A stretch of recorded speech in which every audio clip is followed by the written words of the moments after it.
How you doing, YouTube? Matt, Master Beer Reviews, back with yet another review. A little bit of, mystery beer time. It's not mystery beer. We know what it is. We'll get to that. In the form of Blank Brewing. It is your favorite IPA and tap. And do you guys sell wine? My girlfriend doesn't like beer.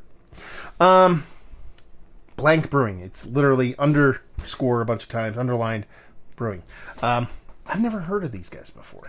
And I was out. I had to go run and do a pickup for my job close to where I live in Jersey. I live in Jersey, work at PA. There's a place that we pick up stuff from down by where I am. So I went out there, and after I picked up, I was like, okay, there's a little bottle shop next door. I popped in, and I saw this, and it kind of intrigued me. There's no canning date on it. I was like, okay, maybe it's old. And I was like, let me look it up real quick, just to see how old it is, not to do a ton of research. And that sent me down like a big rabbit hole, because I can't find anything about this brewery at all. Sure, they exist on a Beer Advocate, and they exist on Untapped, but there's really nothing there. I can't find out who they are. I can't find out what they're about. This beer has like two or three at the time of this filming, three check-ins, I believe, total on Untapped. I don't use Untapped, but it was one of the resources I tapped into. Wow, I didn't even plan that. Anyway, I can't find anything about the beer. I was just trying to see it was relatively fresh. So it had 3 check-ins, and it also I saw some information aggregate site kind of post this not too long ago, less than a month ago. So I assume this beer is relatively fresh, and I can't find anything about it. I do know they have something to do with the 12% Project. I know 12% Project is their kind of shtick is to take breweries and kind of bring their beers to where they kind of do their contracting out of and let them kind of brew beers. But that's usually, I believe, like Rhode Island or something like this. And this says it's coming out of Brooklyn or Bayshore, New York. Yeah, brewed at Great South Bay. So I don't know, man. Nothing about this beer kind of comes out. So I'm like super fucking intrigued about what's going on here. Now, to make this intro even longer, I don't know. This could be somebody just having, okay, I'm going to make a couple beers. There's a bunch of people that do that kind of do the 12% beer project thing and just kind of let them kind of distribute their beers. But something about this beer and how hidden it is and how nobody gives a shit about who it is. Like, they have no social media presence, none of that bullshit. Kind of makes me think it's a brewer. Like a well-known brewer, or maybe a couple different well-known brewers that are just doing shit on kind of a blank label. My heyday, as a late teenager until my late 20s, I was an underground techno DJ. And a lot of the guys that produced records did much the same thing. You would have big names like Neil Landstrom and like Tobias Schmidt and all these kind of crazy guys would do these kind of side projects and call themselves like Penalty, or they would call themselves Mani Game, shit like that. And they'd be like, no, be like, who's making this music? What was all those guys kind of doing it on a secret download? And I think it was more just, okay, do people like me, or they like my beer, or like my name kind of thing? Like, do they like my music, or do they like my name? I'm kind of getting a vibe of like that off this. Yeah. Longer intro. Let's just crack into this sucker and see what she's got. So yeah, I picked this up off a shelf, distribution at a relatively local place. It's a hazy. I didn't even read what's on it. We'll get to that in a sec. Like I said, it's your favorite IPA on tap, period. And then it says, and do you guys sell wine? My girlfriend doesn't like beer. And I wanted to get the ABV. 7% alcohol by volume. It's a hazy India Pale Ale with water, malt, hops, and yeast. Done and done. Label-wise, it's kind of your 8-bit kind of thing going on there. I can kind of dig that. And, I mean, she looks the part. Grand scheme of things, she's a bit darker than what you expect from a classic New England-style hazy. And that head's a little bit rocky. Usually when you're talking about New England-style hazy, really the kind of upper kind of water nerdery, fluffy, creamy ones, you have this kind of nice, tight, compact, creamy kind of head on this. There's a bit rockiness to it. Doesn't necessarily mean it's going to be a bad beer, but more often than not, when I get that kind of darker core to it, combined with a little bit of rocky edges, I'm going to get a little bit more kind of cereal, grainy kind of vibe from the beer. It has the science behind the brewing, I don't know, but that's the kind of vibe I typically get off the beers. But she looks the part of a hazy. Spin it around, see if you get a nose. I mean, yeah, there's citrus in there, but it's not like crazy fruity, or it's not crazy like leaning in one direction or another.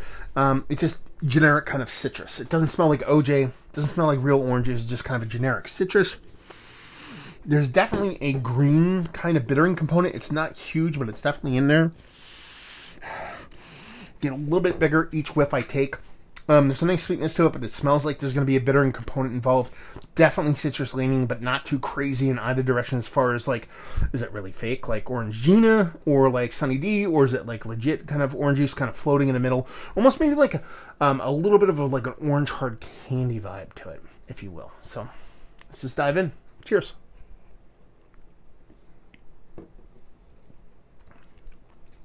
Really bitter. Way better than you expect based off of the nose. Thin, too.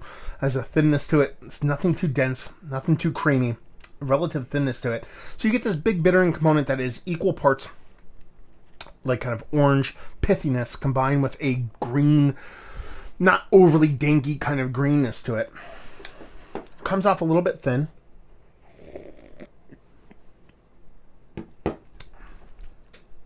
And that's pretty much it. Pretty vibrant with that OJ. Even though it toes that middle of that line with that orange vibe going on. It toes the middle line there. It doesn't get too crazy in either direction, but it's definitely there and it's pretty vibrant. That green is just south of being expressive. It's more of a generic bittering that I would lean kind of green if you held a gun to my head to be like, where does it lean as far as the bittering goes? It's more bittering and sweet, which kind of turns me on a little bit, to be perfectly honest with you. It's a bit drying. The yeast is at plate, so it makes you want to go back for another sip. The biggest knock of it just lacks mouthfeel. That's kind of where it kind of really just kind of goes sideways for me, or south for me, because I think the flavors are nice. It's not otherworldly. Even if the mouthfeel is bonkers good, I think it would be elevated. I think all those flavors would burst a little bit more and be a little bit more expressive. But I don't think it would be like a world beater beer at the same time, but I think it would be a much better beer, at least for me.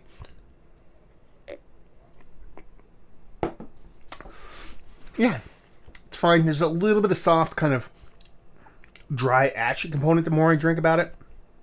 Did I just come up with something? Instead of thinking about it, you drink about it? I'm sure someone said that shit before, but they didn't. I just trademarked that shit. The proof is in the video. Send me money when people start using it. Anyway, this is it's fine. It's nice. Here's the other thing, and this kind of makes me think, and it just kind of popped in my head right now. I was kind of placing that whole kind of thought about, okay, I think this is a brewery that a bunch of people that are already in the brewery world and they decided to kind of do some shit on the DL. I looked up a couple of the reviews when I couldn't find anything because I just kept digging for this brewery and I couldn't find anything. And they've been putting beer out for almost 2 years. That's the weird part. There's not only 6 beers, but it's over, a year and a half, 2 years. I could see this being from a really good brewery, and this is the beer that didn't really pan out. And they decide, okay, let's release it under the blank label. You know what I mean? Like, this is total speculation on my end. I have no idea if that's actually true or not. But I kind of could see that happening. I can see this brewery that's kind of like, okay, we're above this. We make better beer than this, but it's not a bad beer. It's just not for us. Let's just throw it underneath this label. And we'll see what happens. I could see that happening.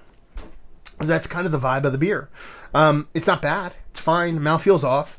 It's pretty expressive, and the kind of fruit portion of the show when it comes to the hops definitely has that green going. The mouthfeel just knocks it, and it keeps it from being something that's pretty damn stellar. So, yeah, I could see that being the case. But let's just take it at face value, like it's a brewery we never had before, and we're talking about. It's a fine brewery. First offering, cool. I dig it. I'd buy more from this company just to see where their beers track. But all in all, it's not too shabby. The price point wasn't bad in Jersey. I think it was $15 for a New York City export to Jersey. That's actually like $1 or so cheaper than you typically see. So, not too bad. Okay beer. So let's talk about it. It's one of the better hazies that I've had as of late. Just on the outside look. No, it's not even. It's on the edge. It's not on the outside. It's on the inside. Just floating in the middle. Actually, I should probably include it because this is one I put on the edge that are much worse than this. So you take it on the edge of the edge of the edge, leaning inward. There you go. Value and availability. Like I said, I picked it up off of a shelf for $15 or $16. I forget what I paid. And leave you with if you like what will you like this beer.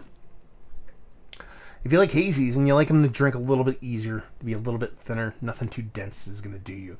Like I said, wild speculation going on in this review, but I'm curious to see where this brewery lands or comes from or whatever, because you have that long of a history, a year or so, And nobody knows, as far as I know, I didn't ask around and the people that know, but as far as the internet knows, there's not much about this brewery. So I'm curious to see where they track and see who it is eventually, because it's a fun beer, and I like a mystery. So there you go. Another review in the books. Hopefully you guys enjoyed it. Down there if you want to talk about it. Massive Beers if you want to check me out doing the social media stuff. Beer Massive if you want to check me out doing the whole podcasting thing. And hopefully you guys enjoyed the review. Hopefully you're enjoying a little bit of mystery beer that's not such a mystery, but really is a mystery beer right now. Hopefully see you next time. Cheers.